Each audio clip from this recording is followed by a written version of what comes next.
Em 1 Tessalonicenses, no capítulo 5, versículos de 1 a 11, o apóstolo Paulo ele orienta, né, os crentes, né, os irmãos, sobre o dia do Senhor. Né? E esse dia do Senhor ele vai ser precedido pelo arrebatamento da igreja. Né? E aqui ele fala, né, que sobre os tempos e as estações, né, ele diz que vós sabeis que o dia do Senhor ele virá como ladrão de noite.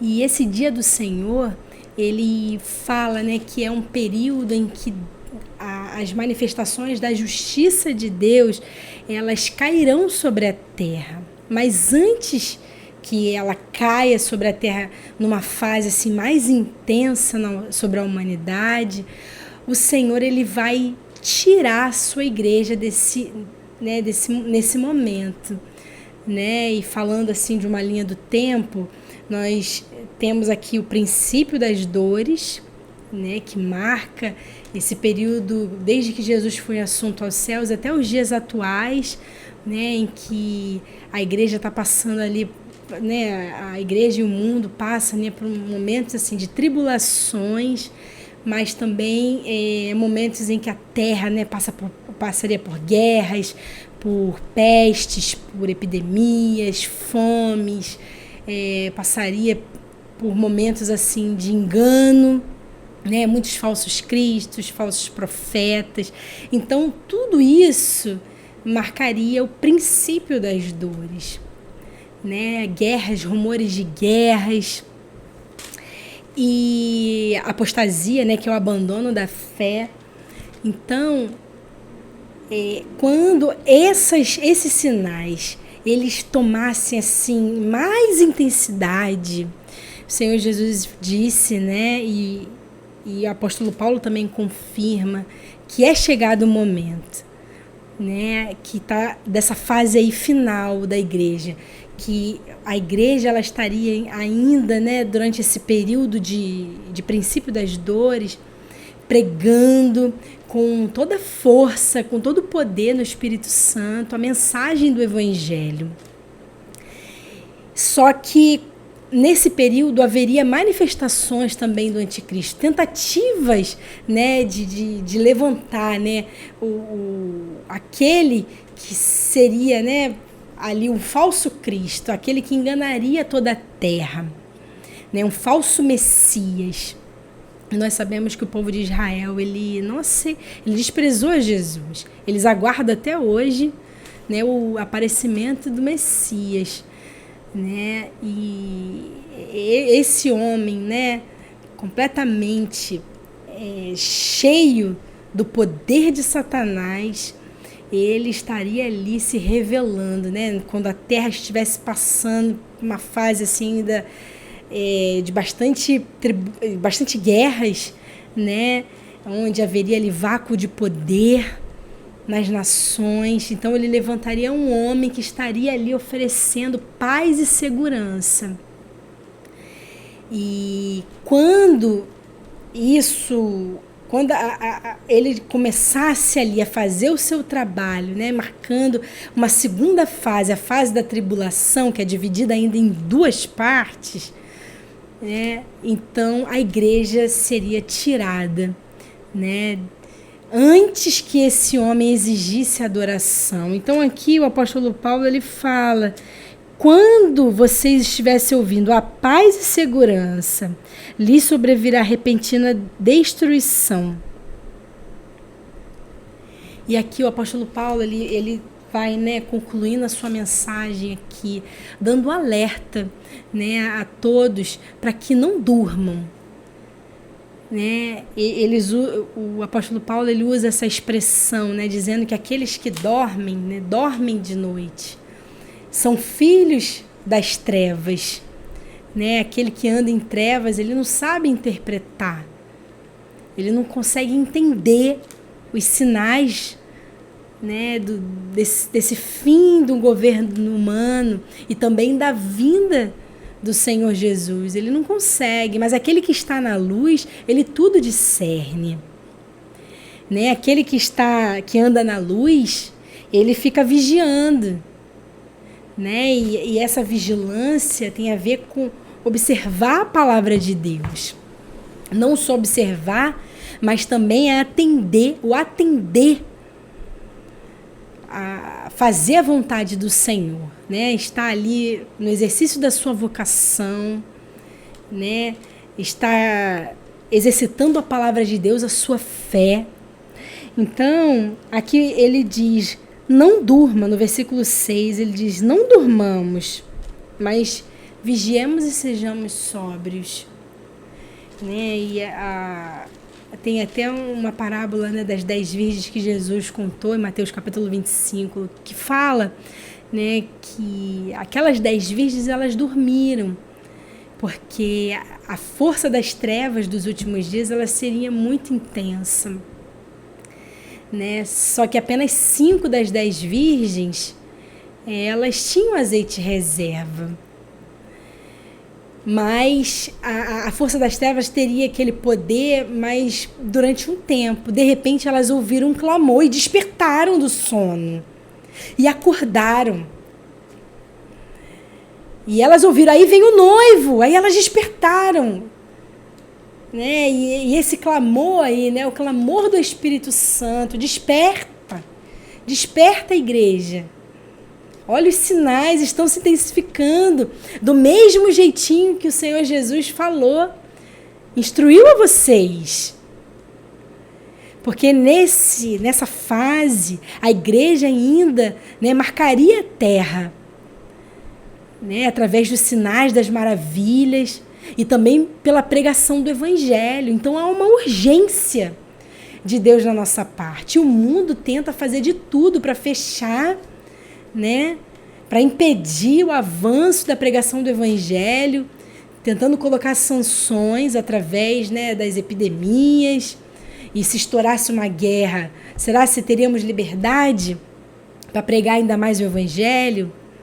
Porque as palavras de Jesus contrapõem tudo isso que o mundo, né, determina. Jesus ele diz, vamos avançar, vamos pregar o Evangelho a toda criatura. Então, quando houvesse, né, esse momento ali de a paz e segurança, a busca dessas pessoas, muitas pessoas por viverem em paz e segurança, por conquistas, né, quererem conquistar os prazeres que essa vida tem, colocando essas conquistas em primeiro lugar, deixando aquilo que diz a palavra de Deus, buscar em primeiro lugar o reino de Deus e a sua justiça, e todas as coisas vos serão acrescentadas quando começarem a abandonar essa regra, né? Porque isso também aconteceria no nosso meio. Então é chegado o momento, né? Essa fase final. E o Senhor, né? O Senhor Jesus, ele nos orienta, né, a mantermos a chama, né, da fé acesa nos nossos corações. E confirma com o que o apóstolo Paulo diz aqui no versículo 8. Mas nós que somos do dia, sejamos sóbrios, né, atentos, vestindo-nos da couraça da fé e da caridade. A couraça, né, fala sobre a armadura de um soldado. E aqui está falando a couraça da fé. Né? A nossa fé estaria bem protegida nesses últimos dias. E estaríamos, né, em pleno exercício do amor, da caridade, que é o amor em ação, né? E ela atinge as 3 esferas do ser, que é o corpo, a alma e o espírito. E aqui ele diz, né?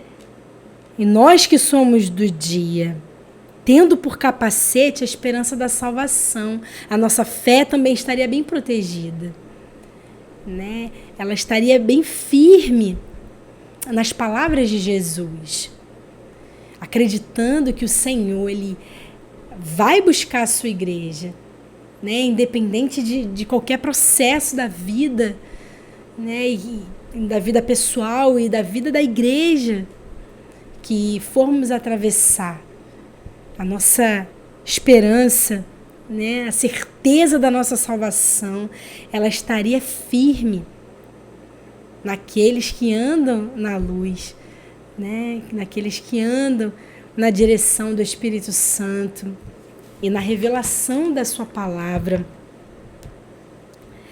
E aqui, né, ele conclui falando: pelo que exortai-vos uns aos outros e edificai-vos uns aos outros, como também o fazeis. Né, a importância de nós, né, que estamos vigiando, exortar uns aos outros. Né, não deixar, né, tentar não deixar ali que o nosso irmão venha dormir, venha desanimar. E fortalecendo para que ele possa, né, suportar essa força das trevas que tenta ali paralisar e tirar a nossa força espiritual. E esse é um dos objetivos, né, pela qual eu faço esses vídeos, né, exortar, consolar, edificar uns aos outros, porque a hora é chegada, né, e o Senhor Jesus, ele conta conosco nessa fase final, né, para que nós possamos nos levantar e pregar o Evangelho. Ainda terras que precisam, né, ouvir a mensagem do Evangelho. Ainda precisa chegar um missionário lá. Há vidas que precisam ser acrescentadas, né? Ainda há escolhidos que precisam ser assinalados, ser, né, acrescentados. E esse texto, né, a parte principal desse texto é sobre o arrebatamento. Porque o arrebatamento, ele vai causar, né, na terra uma comoção muito grande. Porque o objetivo de Satanás, já até disse isso em outros vídeos, não é com que a igreja saia da terra, mas mantê-la aqui. Né? Ele quer fazer de tudo para distrair a igreja do Senhor Jesus, tirar dela as forças para que ela se curve diante dele e ele possa fazer o seu trabalho de paz e segurança na terra. Esse é o objetivo. Nós vemos em Apocalipse, no capítulo 12, que quando a igreja sai, né, ali o dragão, ele vai fazer guerra contra a semente da mulher, contra aqueles que ficaram, né, que tiveram uma vida negligente na sua fé, né, aqueles que não foram os escolhidos para o arrebatamento. Então, esse assunto aqui é um assunto muito importante para nós cristãos, né, que o arrebatamento, ele vai causar, né, um momento assim bastante confuso na terra. Porque é nesse momento em que o anticristo, né, quando a igreja sair daqui, ele vai exigir adoração. Ele vai exigir adoração. Satanás, por meio dele, vai exigir adoração. E Deus, ele vai livrar a sua igreja de ter que passar disso. Vai livrar o seu povo, os seus escolhidos. E a importância de vivermos uma vida que agrade ao Senhor, para que nós não tenhamos que pagar com a nossa vida a salvação, né? Ter que pagar ali por não estarmos com Cristo no arrebatamento, e ali, né, Satanás vai estar fazendo guerra contra aqueles que ficaram, aqueles que não vão aceitar nem inscrição dele na mão ou na testa. Ele vai fazer guerra e muitos vão perecer. Então você vê assim, né, como é que é a coordenação, né, do reino das trevas. E também como que está sendo, né, a coordenação de Cristo, levando a humanidade ao fim, né, de uma fase, de um governo humano, para que venha o seu governo, venha o seu reino e estabeleça a verdadeira paz e segurança. Então eu convido você a meditar nesse texto, né, de 1 Tessalonicenses, capítulo 5, versículos de 1 a 11.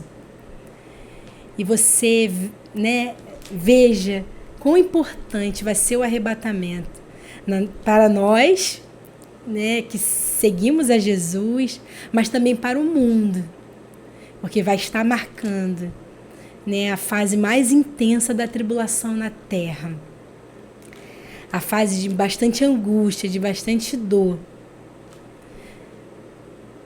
e onde o planeta Terra vai estar ali, né, vivendo o cálice da ira de Deus, né, sendo derramado. E Satanás sabe que ele tem pouco tempo para isso. Então, quando vocês, né, todos nós, estivermos observando os sinais, apertando cada vez mais, e principalmente a mensagem de paz e segurança, né, através de um falso Cristo e também dos seus falsos, né, profetas, dos seus falsos missionários ali. Então é chegada a nossa hora. Amém?